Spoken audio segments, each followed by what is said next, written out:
परम पूज्य श्री महाराज जी के YouTube चैनल को सब्सक्राइब करें तथा पूज्य महाराज श्री जी की कथाओं को सर्वप्रथम देखने के लिए बेल आइकन दबाना ना भूलें। संतों के पास में तो जाओ तो एक ही प्रश्न करो महाराज। हाँ, संतों के पास में जाओ तो एक ही प्रश्न करो, गोविंद के चरणों में प्रेम कैसे बढ़ेगा, भगवान से हमारा संबंध कैसे होगा, हमारी दुकान चल जाए, फैक्ट्री चल जाए, बिजनेस चल जाए।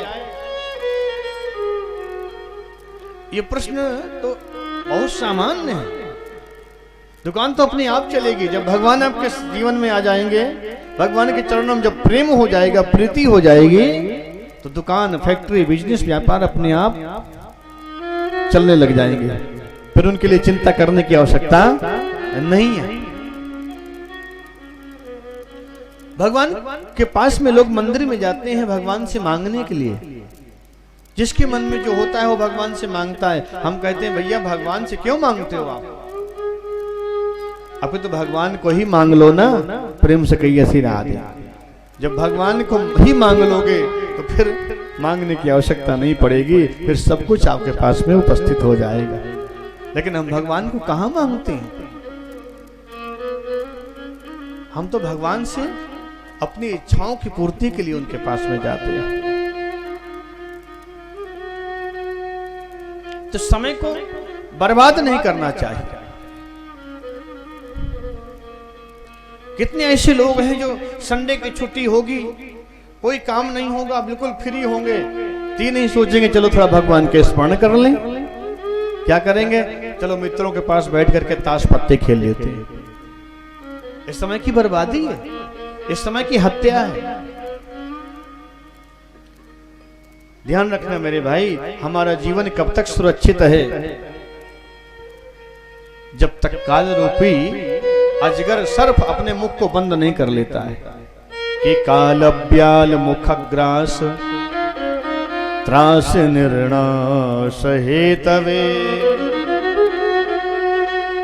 काल रूपी अजगर सर्प के मुख्य ग्रास बन करके हम बैठे हुए हैं। तो हमारा जीवन सुरक्षित कब तक है? जब तक वो अपने मुख को बंद नहीं कर लेता।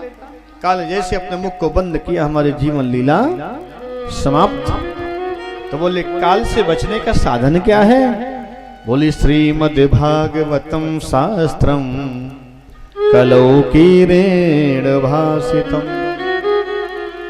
काल से बचना चाहते हो तो भागवत जी की शरण में जाकर के बैठ जाओ। काल भी आपका कुछ नहीं बिगाड़ सकता। आपने रामचरितमानस में सुना होगा, पढ़ा होगा कि सुग्रीव जीवन भर भागता रहा, सुग्रीव जीवन भर भागता रहा और बाली उसका पीछा करता रहा। बाली के भय से सुग्रीव हमेशा दौड़ भागता रहा, भागता रहा, भागता रहा, और जहां जहां सुग्रीव गया वहां वहां बाली उसका पीछा करता करता चला गया। सुग्रीव जीव है और बाली कर्म का प्रतीक है। जीव जहां जहां भी रहेगा कर्म उसका पीछा नहीं छोड़ेगा। फिर एक ऐसा स्थान है ऋष्यमुख पर्वत। ऋष्यमुख पर्वत पर जब सुग्रीव पहुंच जाता है तो वहां से बाली वापस लौट करके चला आता है। ऋष्यमुख पर्वत का मतलब यानी ऋषियों का मुख, यानी सत्संग। प्रेम से कहिए श्री राधे। सत्संग में व्यक्ति जाकर के बैठ जाता है तो कर्म भी उसका पीछा छोड़ देता है, कर्म बंधन से मुक्त हो जाता है व्यक्ति। ऐसी दिव्यता है कथा में, सत्संग में महाराज।